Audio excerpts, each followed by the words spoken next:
Salut à tous, c'est le militant, le père fondateur de la RDN, le porte-parole. Je suis ici pour remettre les pendules à l'heure, m'adresser au jeune frère Kémy Séba. C'est pas parce que les réseaux sociaux nous permettent de nous exprimer que nous croyons que nous avons le droit et le pouvoir de nous exprimer sur tous les sujets, même les sujets qu'on ne maîtrise pas. Kémy Séba, c'est vrai, aujourd'hui, grâce aux réseaux sociaux, tu as gagné de l'audience, tu as gagné la crédibilité. Mais je préfère que dorénavant, avant de te prononcer sur un sujet, prends la peine de mieux t'informer. Ce n'est pas parce que tu dis que tu es panafricain, que tu vas lutter pour la cause noire, que tu vas obliger les gens à adhérer à tes pensées, même si elles sont sombres. Les gens ne vont pas te suivre comme des moutons ou bien comme l'âne. Non, c'est vrai. C'est pas tout le monde qui suit la masse. Peut-être tu as la masse avec toi, mais c'est pas tout le monde qui suit la masse parce que nous ne pouvons pas t'accorder la crédibilité tant que tu n'es pas cohérent. Déjà, quand tu accuses les autres de faire du n'importe quoi dans le noir, mais s'il faut accuser les gens qui font du n'importe quoi dans le noir, toi tu es le chef. Tu es le chef.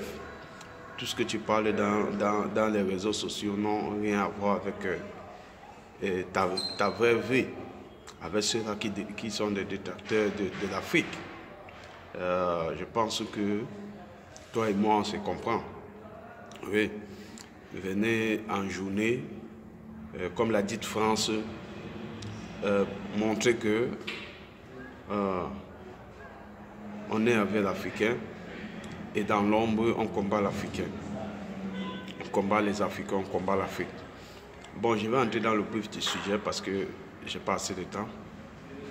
Tu dis tu as écouté l'audio du président son excellent Alassane Ouattara et tu as le cœur qui saigne parce que ça c'est ceux-là qui vendent l'Afrique moins cher, c'est eux qui pourrissent l'Afrique. C'est à cause d'eux que l'Afrique est dans la merde. Déjà première des choses, monsieur Alassane Ouattara, avant qu'il ne soit président, il travaillait à la Banque mondiale. Et la plupart des pays africains ont eu l'indépendance. Ça date de cela au moins 60 ans. Et avant que le président Alassane Ouattara arrive au pouvoir, il n'y a pas un pays africain qui mangeait à sa faim.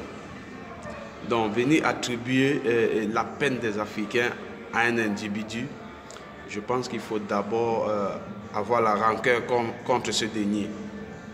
Il faut être crédible et cohérent quand vous sortez des propos dans vos bouches. Tu dis que tu as écouté l'audio du président Alassane Ouattara et qu'à l'intérieur de cet audio, tu as compris encore combien de fois il hait le Mali, il déteste le Mali, il déteste l'Afrique.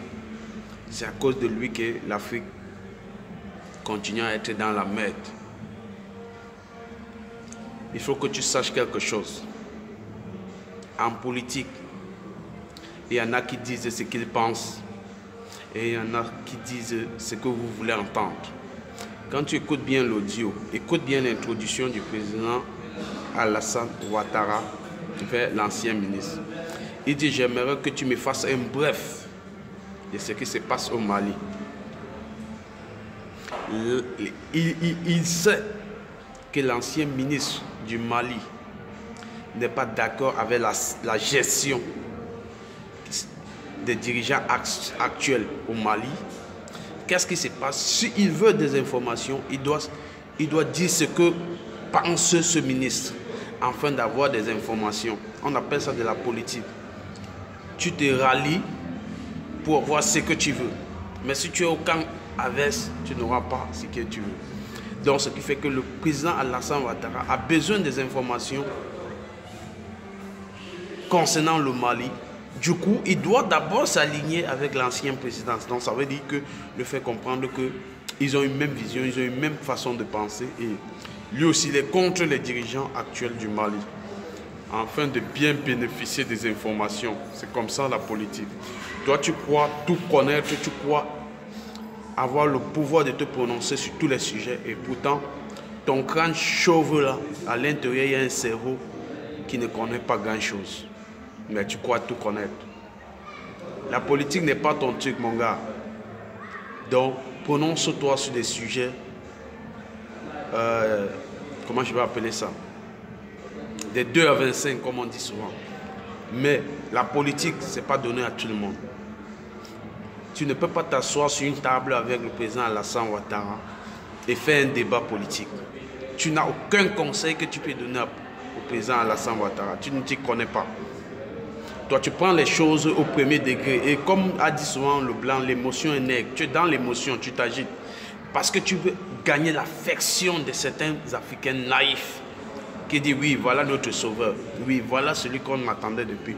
Oui, voilà le sec. Voilà, voilà. Tu n'es rien de tout cela, monsieur Kémy Séba. Si ça dépendait que de moi, tu perdais toute ta crédibilité. Mais bon, il y a toujours des gens qui vont épouser des idées. Même si c'est des idées à la con. Tu te permets de dire que le président Alassane Ouattara, il a rendu la vie des Ivoiriens une vie de merde, une vie pourrie, etc. Que c'est grâce à la France que Alassane Ouattara est là. Cette France que tu parles, que c'est grâce à la France. Toi-même, c'est sur le sol français tu es né, non? Tu as bénéficié de l'hospitalité française, non? Et si quelqu'un d'autre bénéficie aussi de l'hospitalité française, où est le problème? Pourquoi ça te fait mal? Tu as un passeport, ça fait longtemps, on te dit, remets le passeport français. Tu dis non, tu n'es pas prêt. Tu n'es pas prêt. Tu crois que c'est toi, tu dois bénéficier des avantages de la France et les autres non. Tu dis, c'est grâce à la France que Alassane Ouattara est là. Grâce à la France, des milliers de grâce à Alassane Ouattara, des milliers d'Ivoiriens sont morts. Grâce à Alassane Ouattara, des milliers d'Ivoiriens sont dans la merde. Mais pourquoi vous aimez vanter le négatif? Déjà, ce n'est pas grâce à Alassane Ouattara que des milliers d'Ivoiriens sont morts.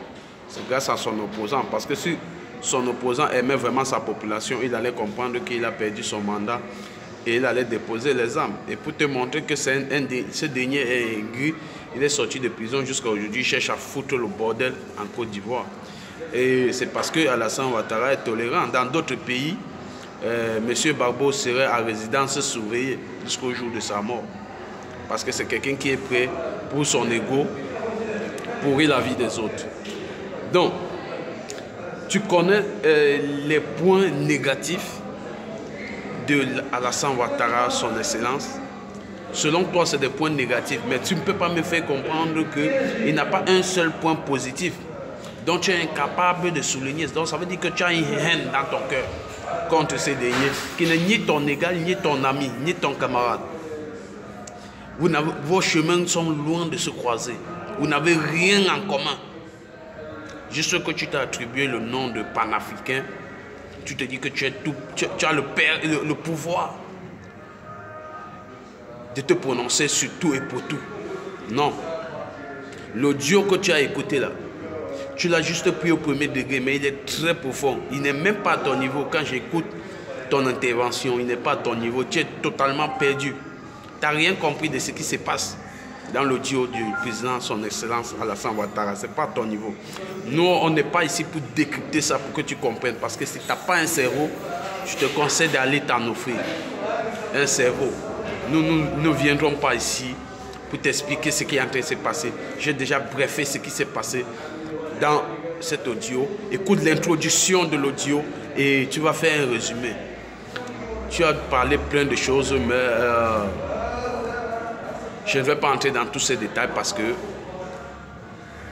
dans ton discours, il y a aussi le mépris de la personne. Parce que même quand un président, un chef d'État a déconné, il reste quand même un chef d'État. Ce n'est pas tout le monde qui est chef d'État. Quand on est chef d'État, on est un leader. Le pays repose sur nous. Je pense que là où tu es là, tu as une femme et les enfants. Dis-moi si la gestion de ta femme et les enfants dans la maison est une chose facile. Et imagine-toi quelqu'un qui gère un pays de près de 25 millions d'habitants avec des opinions diverses. D'autres aiment, d'autres n'aiment pas, d'autres font semblant d'aimer, d'autres ne font même pas semblant d'aimer. Il faut rassembler toutes ces personnes autour d'une table et vivre avec eux et les venir en aide, les assister, leur offrir ce qu'ils veulent, des routes, des ponts, l'électricité, la sécurité, le panier de la ménagère. Penser qu'être président en Afrique, c'est du chocolat. Ce n'est pas du chocolat. Et ce n'est pas un pays comme la Guinée équatoriale, les pays de 5 millions d'habitants. On te parle de 25 millions d'habitants, avec des opinions diverses. Et les gens ont le droit de s'exprimer, surtout et pour tout. Contrôler une population comme ça n'est pas facile. Donc, se tenir derrière un téléphone, une caméra, donner un avis en dénigrant un leader, je pense que toi-même, tu es loin d'être un leader. Tu es loin d'être un leader. Je vous conseille, pour ceux qui n'ont pas encore compris, quittez sur la page de Kémy Séba. C'est quelqu'un qui est là pour créer la zizanie et la haine. Sortez, désabonnez-vous, parce que d'accepter qu'on doit vous abrutir, c'est mieux de laisser votre cerveau à l'état pur où c'est là. Quand vous allez trouver vraiment quelqu'un qui est cohérent, qui a quelque chose à apporter aux Africains, vous allez vous accrocher à lui et l'écouter. Pour le moment, Kémy Séba n'est pas la personne indiquée. Je reviens à vous. C'était le militant. Salut, salut. Ciao, ciao.